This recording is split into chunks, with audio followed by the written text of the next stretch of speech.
Look at him, trying to act like he belongs here, Private Liam Hayes sneered across the museum hall.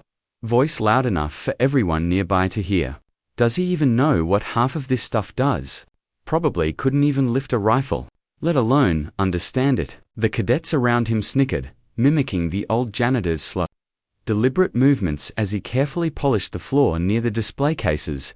His short grey hair was slightly disheveled, faint beard catching specks of dust, red shirt under a worn dark grey jacket.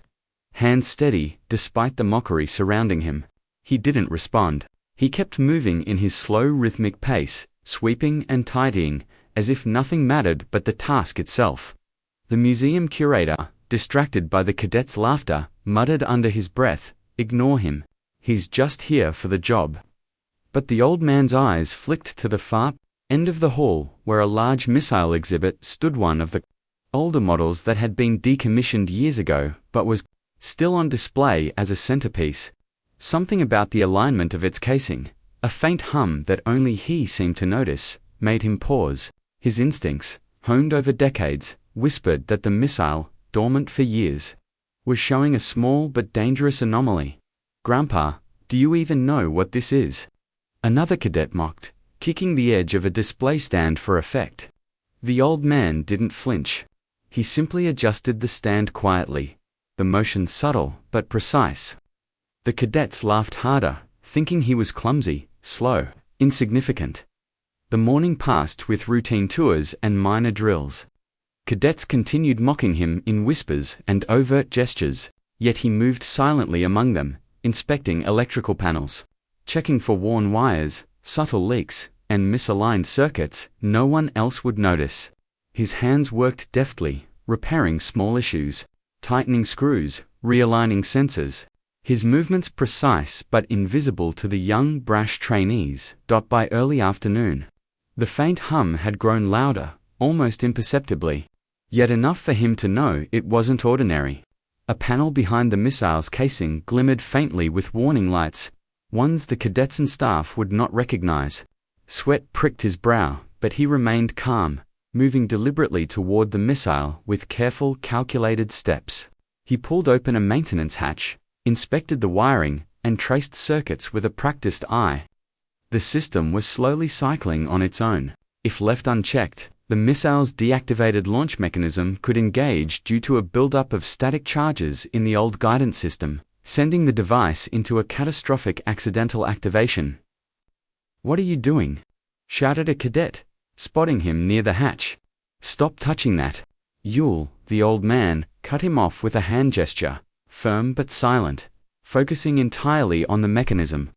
The cadet laughed nervously, whispering to his friends that the janitor was losing it, while the old man's hands worked faster now, connecting wires, checking redundancies, shutting down circuits with precise movements that seemed impossible for someone his age and size.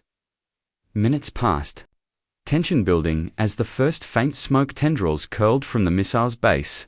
Alarms hadn't triggered yet, but he knew every system, every fuse, and every potential failure point.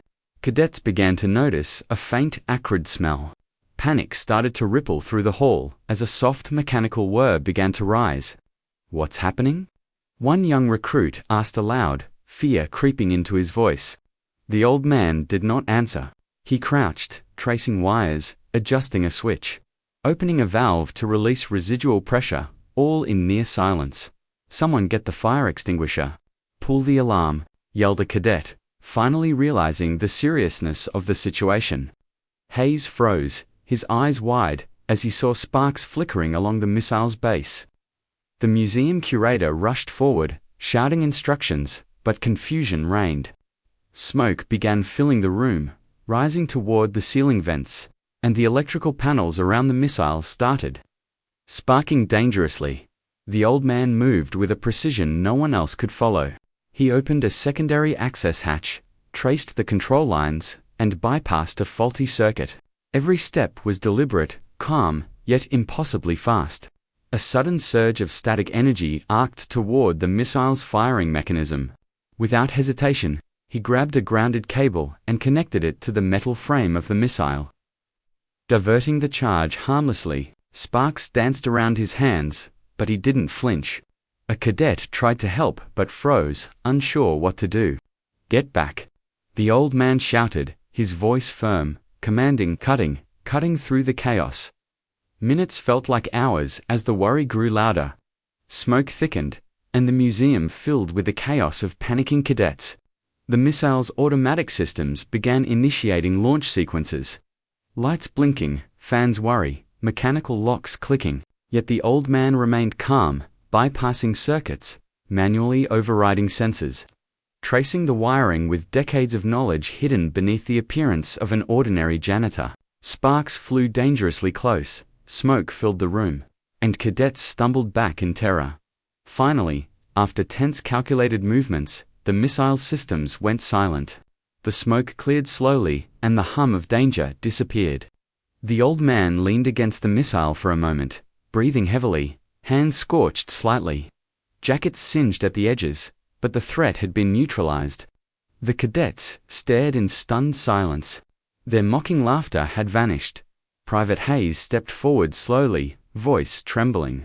I didn't realize. You." The words caught in his throat.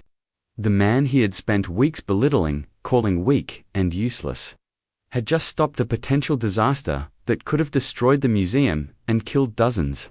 The old man gave a small nod, brushing soot from his jacket, adjusting his red shirt beneath the worn gray outer layer, returning to his mop as if nothing had happened. The curator approached, eyes wide with awe. "Sir, that was incredible. How did you know?" The janitor shrugged faintly. "Experience," he said simply. He didn't boast. He didn't explain. He had done what needed to be done, quietly, without desire for recognition. Whispers spread among the cadets. Hayes looked around at his peers, shame and respect mixing on their faces. He had laughed at a man he thought weak, yet that man had saved every one of them without a single thought for himself. I'm sorry," Hayes said finally, voice barely audible. The old man only nodded once, returning to his work, sweeping around the missile display, methodical and calm. By evening, the museum was silent except for the sound of the old janitor's mop against the polished floor. Cadets lingered at the edges, staring in awe, murmuring to one another. The lesson had been carved into their minds. Appearances deceive, and true strength is quiet, unnoticed, and generous. Hayes stayed longer than the others, watching the old man move with a purpose and dignity that no one had appreciated until that moment. He approached cautiously and, almost instinctively, dropped to one knee. "Sir, thank you," he whispered. The old man nodded once, eyes calm, expression unchanged, returning to his task as if nothing had occurred. The missile remained on display, inert and silent, but its threat had been neutralized by hands that had seemed too frail, too ordinary, too weak to matter.